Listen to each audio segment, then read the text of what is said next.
Thank you, Jacob. Thank you, Matt. Thank you, chamber members, for coming here. I can almost promise you that I hope this isn't a waste of your time, but is a good kind of brief moment where we can kind of reflect together. So I did want to start off and share that I have, if this will work, maybe. There we go. I have failed a lot. We even started with one. So we're off to a good start. I failed a lot, but I have not failed yet. So I just need to stay in close proximity to this, and I won't fail, all right? I failed a lot, but I haven't failed yet. Meaning, I've been through a lot of lifetimes already. I know you're looking at me thinking, oh, you still got quite a few of lifetimes to go, and you're not wrong. But there's been a constant theme through each one of the lifetimes that I've lived. And it kind of revolves around the word fail. Failed, failure, you name it. But I want to challenge that word. And over the course of the next few minutes, I want to reflect some of these strategies that failure has taught me, especially failure through the military and kind of failure through life that has allowed me to continue to grow and progress. But to start, who am I? Now, Jacob did a pretty great job at explaining this. So I want to give a little bit of a backstory though. Beyond the father, husband, leader, business owner, strikingly handsome guy that's standing in front of you today. I was homeless at 19. I was working my way through school, and I felt like I had some kind of calling. Now, I didn't have to be homeless. I could have picked up a few extra shifts at the Panera Bread and the club that I was bouncing at and paid for, a nice apartment. But I wasn't really good at much growing up, but I was pretty decent at using me little potato picking legs and picking stuff up and putting it back down. So I was like, I think maybe fitness is a thing. There was a really good gym where I was going to college that had some of the best strength and conditioning coaches in the world. So I went and I interned there for free, unpaid intern. I would work, go to school, work again, sleep in the parking lot of the gym so that I could open and close for them and learn. But I realized, I still have a calling to do something more, to do something a little bit more impactful. And to be honest, as homeless makes for a cool story, the reality isn't quite as fun. So I decided to drop out of college. And at the age of 20, I joined the Marine Corps. The Marine Corps then brought on a whole new set of troubles, struggles, triumphs, failures, highs, lows. And I found myself working through the ranks relatively fast. Not to toot my own horn, but I was a pretty decent Marine. But I was a really bad follower.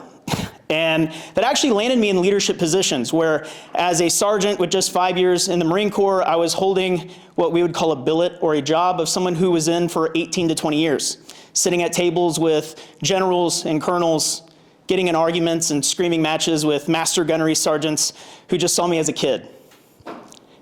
But it gave me a lot of insight. I realized, though, at the end of my time there, I still had that feeling that there was something missing, something that I could be doing more, making a better impact. So I decided to leave the Marine Corps and pursue entrepreneurship at age 26.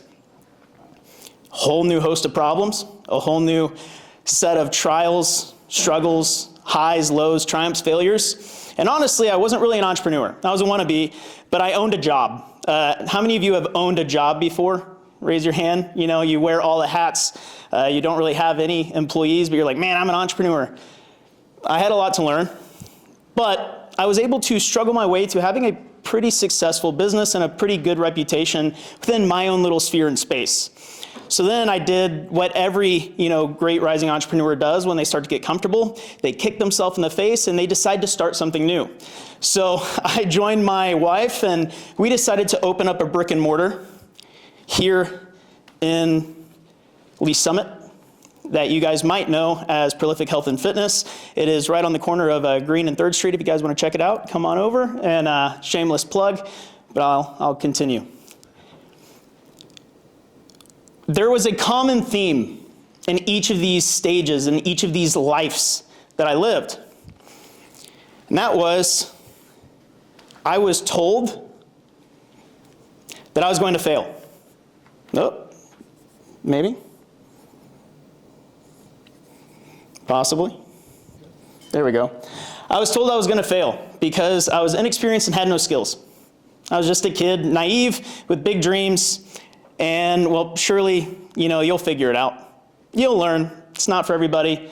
You're just going to fail. And honestly, they had every right to say that. Maybe I was just stubborn, but stubbornness gets you somewhere, I guess. But there was a lot of lessons that I learned. But before I really dive in, just to kind of recap what Jacob had said, who am I? Why am I here talking to you? Well, I'm a father, I'm a husband, I'm a veteran business owner, I'm proud of that fact. I'm a Christ follower, a leader both in the business space for my team and other people that I coach, but also a leader at home where I have 3 really stubborn but listen to me donkeys named Kronk, Betty White, and Felix, and 2 ducks, Knick Knack and Patty Quack. So they actually listen pretty well. But something that I also think is really important is I'm a failure. But I say that because I want to show you guys that failure is synonymous for student. And failure is the ultimate teacher. And if you can learn the lessons, you can continue to progress and grow. And through that, I want to kind of share the mission. So I founded with my wife Prolific Holdings Co., where we own and operate Prolific Health and Fitness and Prolific Therapy Clinic. And coming soon, the Prolific Way Foundation. And I wanted to share the mission statements of these because I think that will be important here in a few minutes. So our mission for Prolific Health and Fitness and Prolific Therapy Clinic is to impact those who impact others. And in doing so, we can impact the culture of homes. And when we can change and elevate the culture inside of someone's house, we can do that and we can actually change the culture in a community.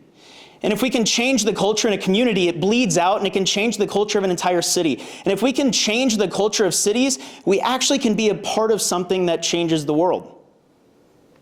Again, maybe a naive kid, but when I actually think about the process of building this, it becomes doable.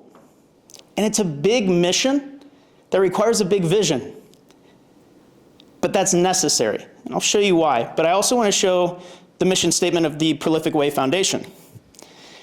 We're on a mission to see all minors affected by the second and third order effects of war live to see adulthood. Now, many of you probably don't understand second and third order effects of war, but anytime we do something in a village or a city, there's going to be people affected by that didn't choose to wake up that day, to be where they were, standing where they were, and affected by what they were affected by. In fact, it was about 2012, 2013, I was walking through a village in Africa, and if you guys are socioeconomic nerds, which many of you I'm sure are and understand a lot of world history, this was a time when a kind of rogue renegade warlord named Coney ripped his way through Africa. And I remember walking through a village and seeing things that I had hoped no other man or woman should have to see. And saw children go through things that, as a father, breaks my heart, and I hope no child ever has to go through. But the reality is they go through it every day. We might not see it here, but it doesn't stop it from happening. And I met this girl, maybe 14 years old.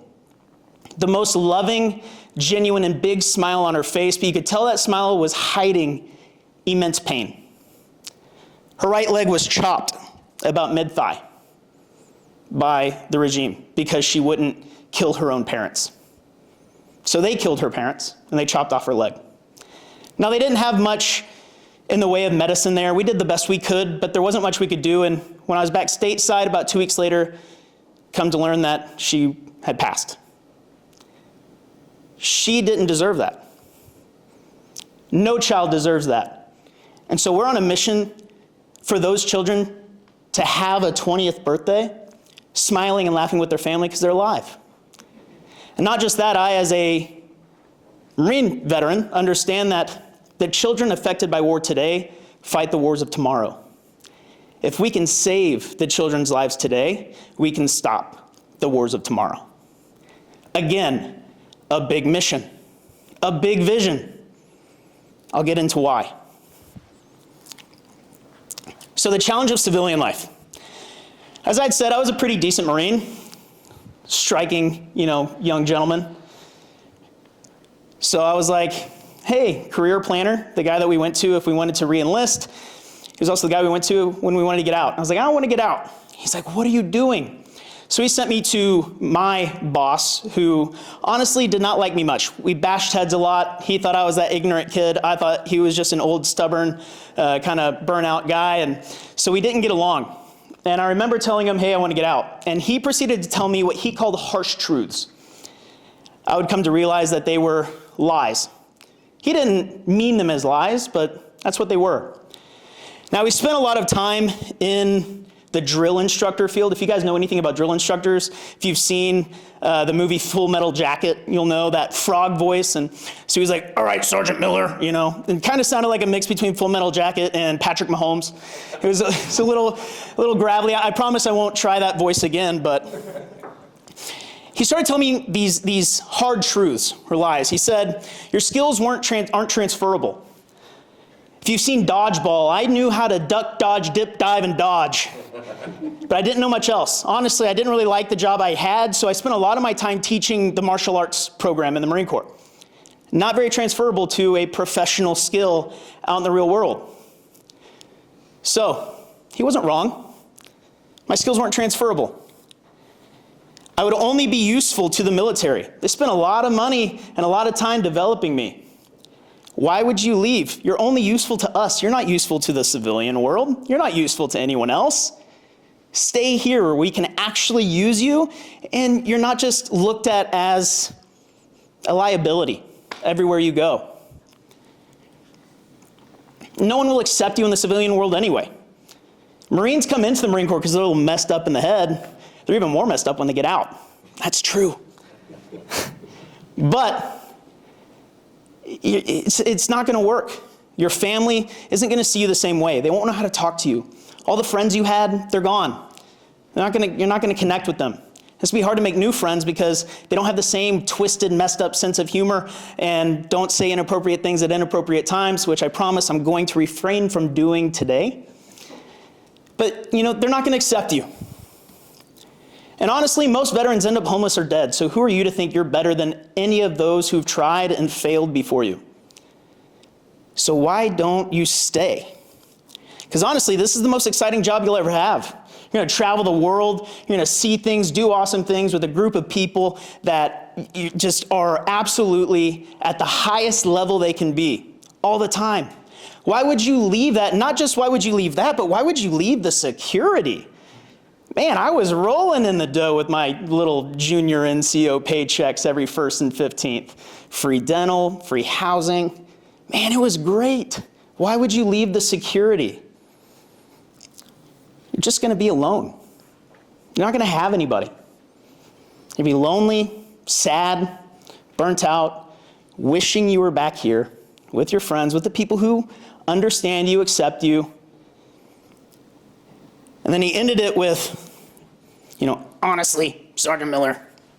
Well, I don't know why he went from Patrick Mahomes to the old monster on Monsters, Inc. Like, I'm always watching, Wazowski. He said, you're not going to make it. You're just not going to make it.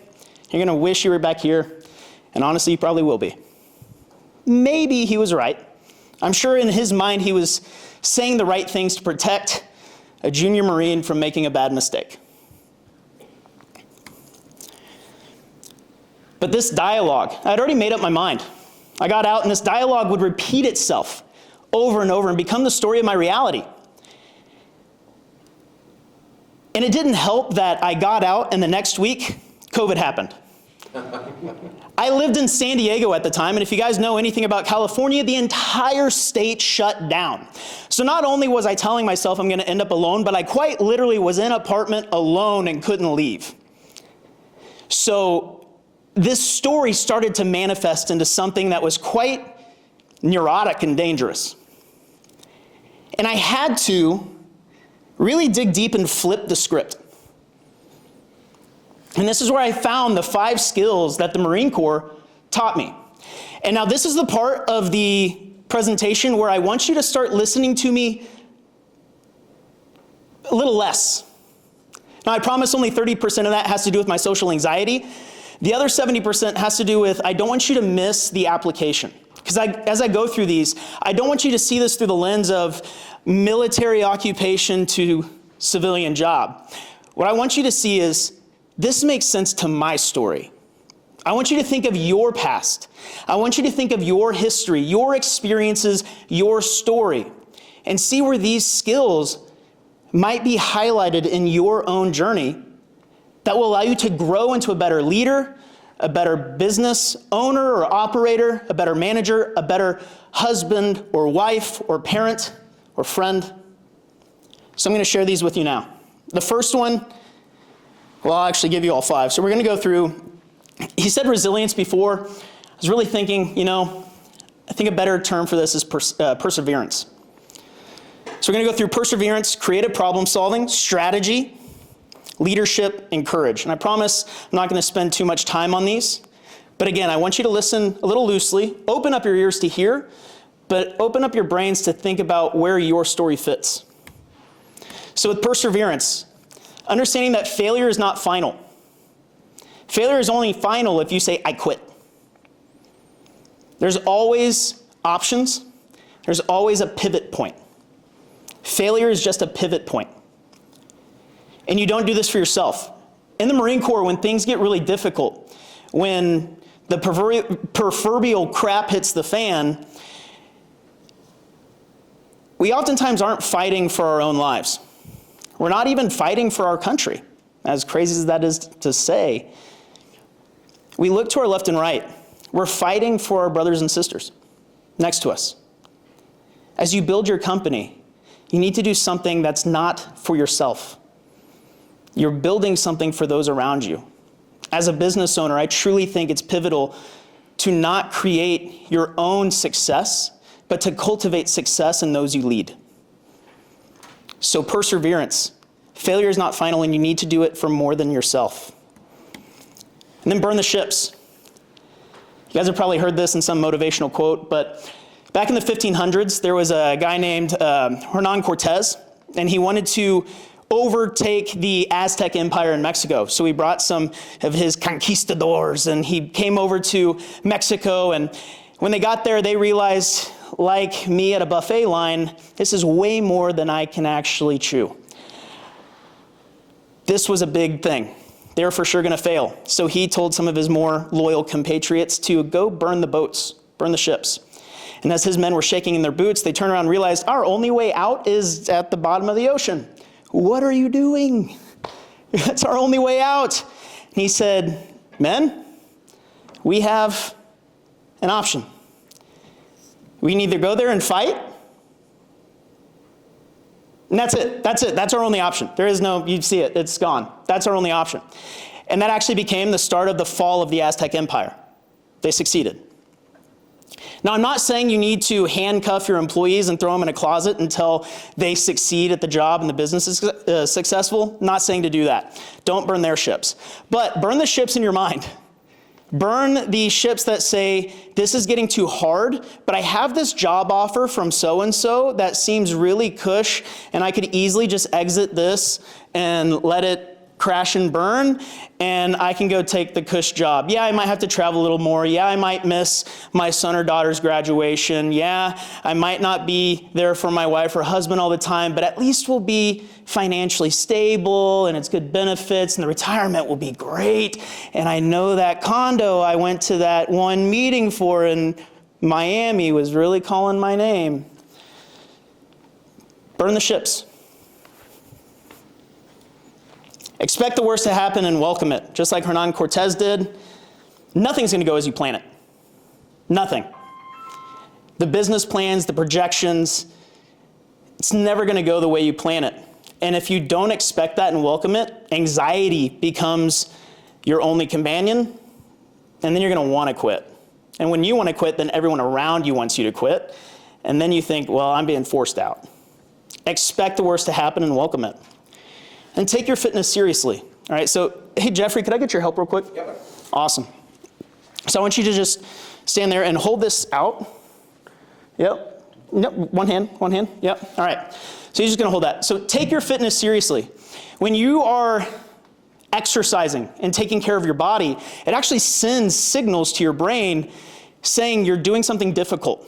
But when you're done doing that difficult thing, it rushes and floods you with endorphins and hormones and neurochemicals that say, good freaking job, you champ, like you're awesome.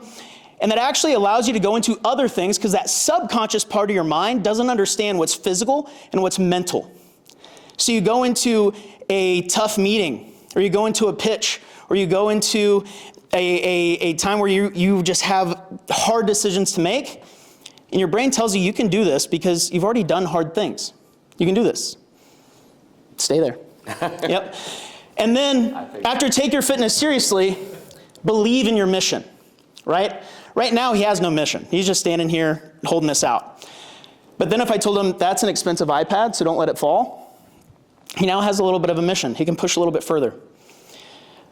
But then if I told him if you drop it, everyone here is going to laugh at you and judge you, now he's thinking self-preservation. So now he's got a little bit more of a mission. He's like, all right, I don't want to look like a fool. But then if I told him behind that wall right there, his team is on the other side, and they're holding a plank position. And I told them that if you can't hold that for 60 more seconds, they have to hold the plank for another 10 minutes. Suddenly his mission got even bigger.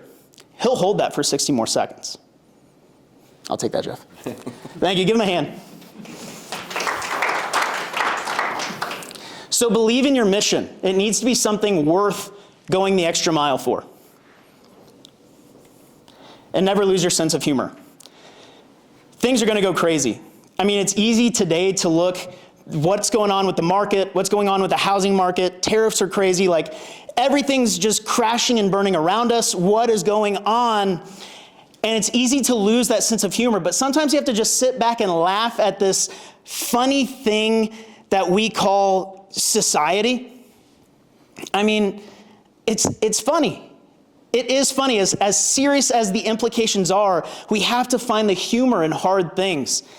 I mean, between reality dating shows on Netflix that my wife can't stop binge watching and the angry orange men on Twitter, we can't really control anything, and so we have to just sit back and laugh sometimes. It's okay to laugh. It doesn't matter what your beliefs are. It's like that meme. You guys know what I'm talking about with the dog that's sitting in the middle of the kitchen and everything's on fire, and he's like, oh, this is fine. This is okay. You just have to be okay with it. Expect the unexpected, laugh. Because when chaos happens and you laugh, it internally finds control in chaos. And one thing I've learned about business is there's always chaos. And it's hard to get control sometimes without becoming the micromanaging tasker. But if you can bring humor into it, there's no option but to put some kind of control there. And then we have creative problem solving. I'm going to start picking up the pace here because I don't want to have you guys falling asleep during this. All right, so we have a saying that Marines don't lie, cheat, or steal. But then in the little NCO underground, we do say that, yes, Marines don't lie, cheat, or steal, but we do withhold information, use our resources, and tactically acquire, right? But what that means is we have the right conversations with who we need to have conversations with. We use the resources around us and the people around us. Even though school told us not to copy off of our neighbor, we realize maybe our neighbor needs us for something and we need them for something, and we can use the resources. So we're going to reach out, have the conversations, and then we're going to figure out what is at our disposal that we can use to succeed and to serve and to help. And there's always a way. As a martial arts instructor, typically you find yourself in uncomfortable positions and you think, man, there's no way out of this. But as a Marine Corps martial arts instructor, I got to kind of bend the rules and expand the rules a little bit to where it's like you're learning life or death combat. And in life or death combat, there is always a way. Always a way. No options, because everything around you is usable. The person you're with is usable. There's always a way forward. When your business is at a standstill, or the company you're partnering with or helping is at a standstill, there is always a way. Maybe it's in the company, you're just overlooking it. Maybe it's right outside, you're just not seeing it. Get yourself that 30,000 foot view and see, where am I missing the way forward? because you can do more with less. I'm constantly asking myself this. How can we do more with our offer and services, but actually make our offer less? Less imposing, less, complex, more simplified. How can we make a dollar stretch? How can we do more if we invest this dollar? Can we get 10 back? How can we do more with less? How can we do more with less people? How can we do more with less resources? And bad ideas are still good ideas. You have to let the bad ideas out. You have to. Because the brain will stop you from having the good idea. If you feel like you're stuck, start free writing ideas. I remember asking my team, hey, we need to come up with a new campaign or something for marketing. What should we do? And my, gung-ho youngest trainer gets up and he's like, let's do a sexy calendar. And I was like, not gonna happen. But thank you. Give me more. 2 ideas later, we went with his. It was the best idea that came out. And he would have not gotten that idea, which then actually generated us thousands of dollars. We would have not gotten that if he didn't say the sexy calendar thing. Because it was gonna just impulse flooded that, and he needed the space to say it so that the gold could actually arise to the surface. So bad ideas are still good ideas. You don't have to go with them. Please don't make a sexy calendar. If you do, let me know. But they're necessary to get the good ideas out. And you're only as good as the questions you ask. If you don't know how to do something or where to go from here, other people have been where you are, other people are going where you're going, and other people are where you want to be. Ask questions. And most importantly, take your fitness seriously. When you take your fitness seriously, it allows your brain to actually think, focus. A lot of us have, foggy brain. 2 o'clock hits and we're tired, we're trying to keep our heads up. We're starting to bob a little bit. Blood sugar, it doesn't allow the brain to actually utilize carbs the way it needs to, right? So take your fitness seriously. It'll actually help you think more creatively, think clearer, and make better decisions. Strategy. Understand your terrain. Typically, we look at a map and it's just like this 2D figure with a bunch of lines and, little grids on it. Doesn't mean much to us. But in the military, whenever we're trying to build out a terrain map, we actually go send teams, send aircraft, send, reconnaissance out, and they start to say there's a structure here, and there's, a school here, and there's a mountain that comes up here, but it actually has caves that people might be living in, and, there's this alley here that has shops that, creates commerce for people, and we actually then take this 2D map and turn it into a 3D and 4D figure. Do that for your business. If you're not looking at, okay, I know that, Matt and the chamber are at the one end of downtown, and I know that another, member of ours who actually serves our similar demographic is in this part of downtown. I know that the church that we want to partner with is in this location, and there's different things here. You can actually start to build a 3D and 4D map of your terrain for your business. And you can actually start to see how to navigate this landscape. Then you want to ask, who are your allies? Who are my allies? Who already partners with me or wants to partner with me? And after you ask that, you ask, who can be my allies? Who aligns with our core values and serves an adjacent demographic, right? And then you want to ask, how can I help them? How can I help my allies? How can I help the people that I want to be allies with? How can I serve them? How can I make them happy that they met me? And then after how can I help them, how can I keep them? I don't want them just to be happy they met me. I want them to be happy that they know me, that they get to keep building this relationship because I'm just going to flood them with value and help and service and love and appreciation. And then, trigger word here, how can I leverage them? And I don't mean this in a bad way. I mean, I wouldn't be standing here today if it weren't for one of the members that I've served for months and months and months at the best of our abilities and made him absolutely love his life to where he can go on vacations and hike the Angel's Landing at Mount Zion and not be winded and dying halfway through, but actually enjoy the moment with his family to the point where he's like, you need to go meet Matt. You need to be a part of the chamber. We want to host your before hours event. We want to help you. That's leverage. He's leveraging me. I'm leveraging him for the betterment of the collective, of the group. So, who are my allies? Who can be my allies? How can I help them? How can I keep them? How can I leverage? And then how can I make this repeatable for all of the allies I have? And most importantly, take your fitness seriously. You're going to see a theme here. First impressions mean a lot. When you show up to serve somebody, to help somebody, and you look like you can take care of yourself, they trust you more. I actually did a study on this, both in real estate and in like car sales. And the agents who might be as dumb as a box of rocks, but looked like they took care of themselves, got 90% more business because they were more trustworthy to the perception in the eye in the first take. And there's a confidence that comes with that. And I do think that when you can take care of yourself, when you do look better, feel better, have more confidence, have a clear mind, have a clear head, people trust you. Then leadership. Understand that culture starts with you. Your core values are everything. You live and die by these. In the Marine Corps, our core values, honor, courage, commitment. Every Marine would die for those core values. That's our culture.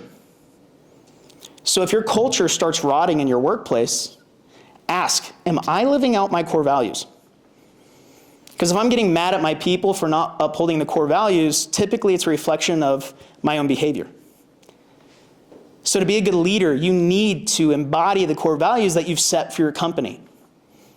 Because culture starts with us. And you want to lead from the front. You want to lead from the front. That doesn't mean you need to be working in the job. I do think you need to work on the job more than in the job. Work on the business more than in the business. But you need to show your people that you're there for them.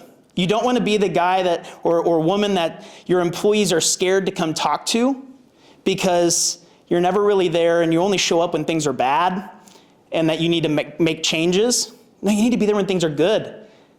Telling people a good job, asking how their families are doing, asking how their kids are, asking how their weekend barbecue was. Oh, I heard your daughter had a volleyball game, last Tuesday, and I heard she did really good. How'd that go? Is she looking at colleges anywhere? Those little things go a long way. To me, that's leading from the front. And your mission needs to be bigger than your people. If you have a lot of turnover in your company, it's typically because your company is a stepping stone for their own journey. But if you ask them, what is it that you want from your career? What is your goal? Maybe you're in real estate, and their goal is to have their own kind of real estate agency. And you say, oh, perfect. Do you know how much it'll cost to have your own agency? No, I don't. Well, from experience, it's this much.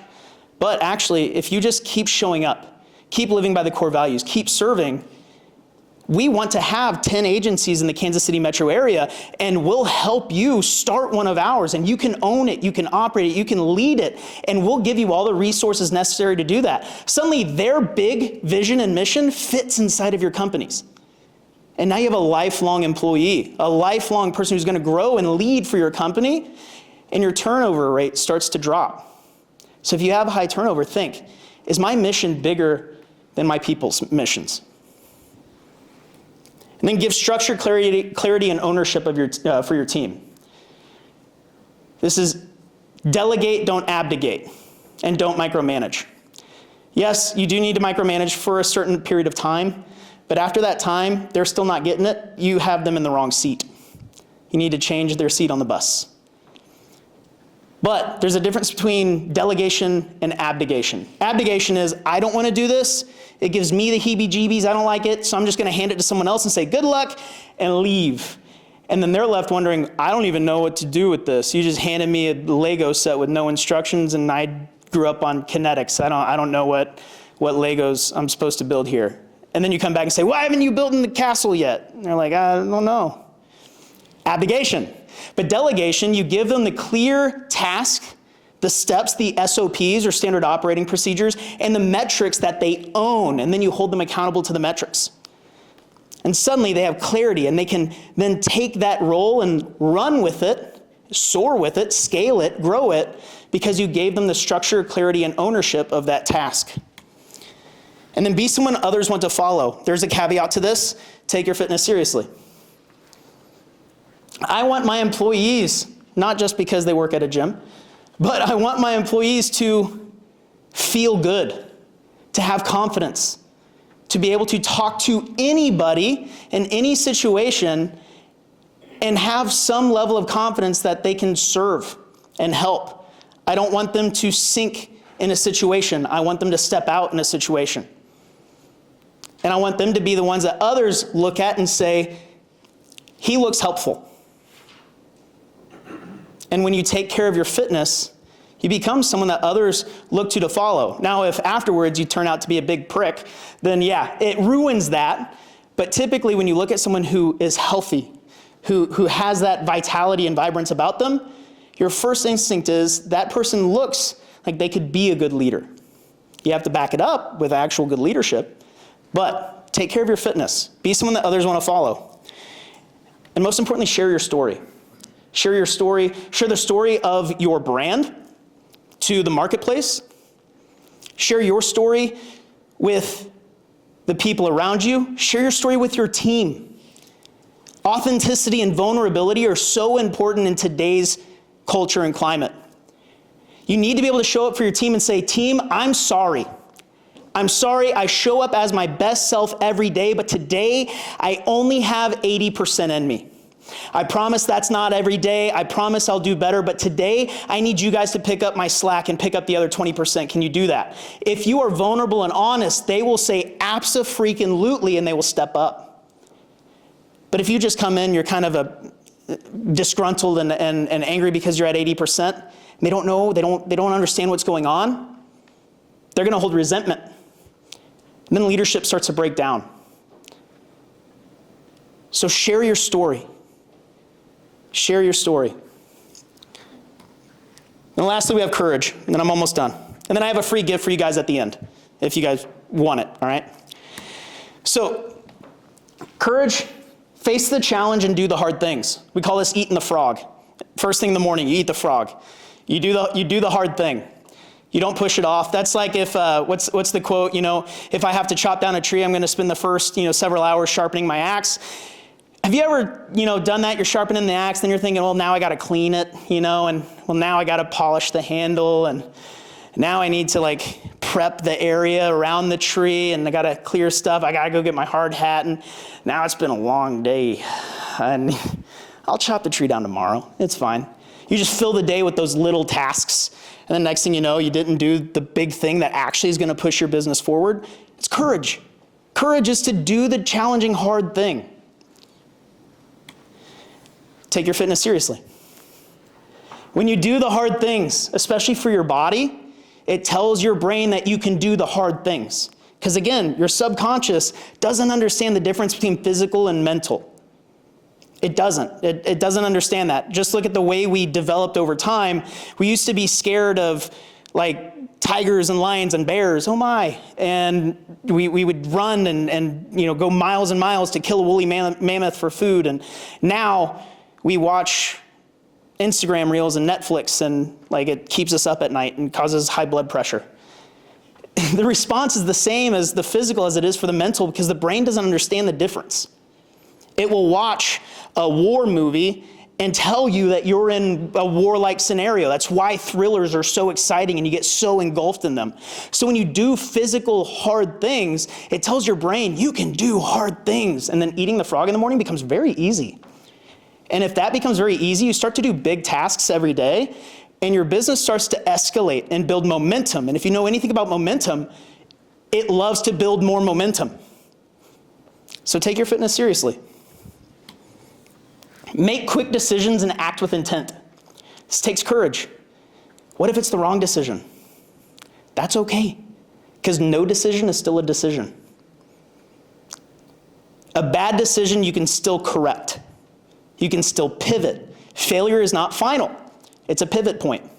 But no decision, just like I tell people with fitness, oh, I'm just gonna maintain for now because things are too busy and I'm just gonna focus on all this other stuff, and they don't do anything, but then next thing you know, they're even more sluggish and more tired, they've gained 10 pounds. I don't understand why I haven't done anything different. It's because your body's getting older every day. It changes how it reacts, and there's no maintaining without effort. With business, it's the same thing. if you make no decision, you regress and other people pass you by. Make quick decisions, move and act with intent. And if it's a bad decision, that is okay. Give yourself grace and pivot. Because that pivot might actually be better than the right decision in the first place. And then make your mission bigger than yourself. I have very, very big missions and visions. Probably won't see them come to life in my lifetime. Honestly. That's okay. Because it gives me a North Star. I believe God put me on this earth for a reason. I hope that I picked the reason that he had planned for me. I truly believe I did. But if that mission isn't bigger than myself, if I just want self-preservation and comfort for my family, which is a good goal, that's a good mission. I'm not knocking that. But then once that happens, you're good.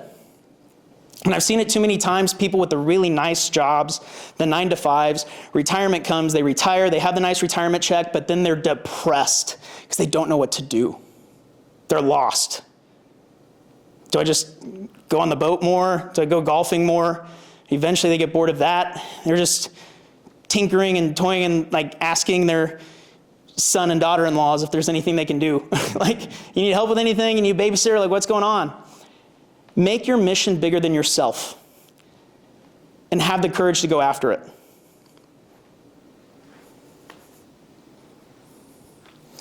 And embrace failure and count it towards learning.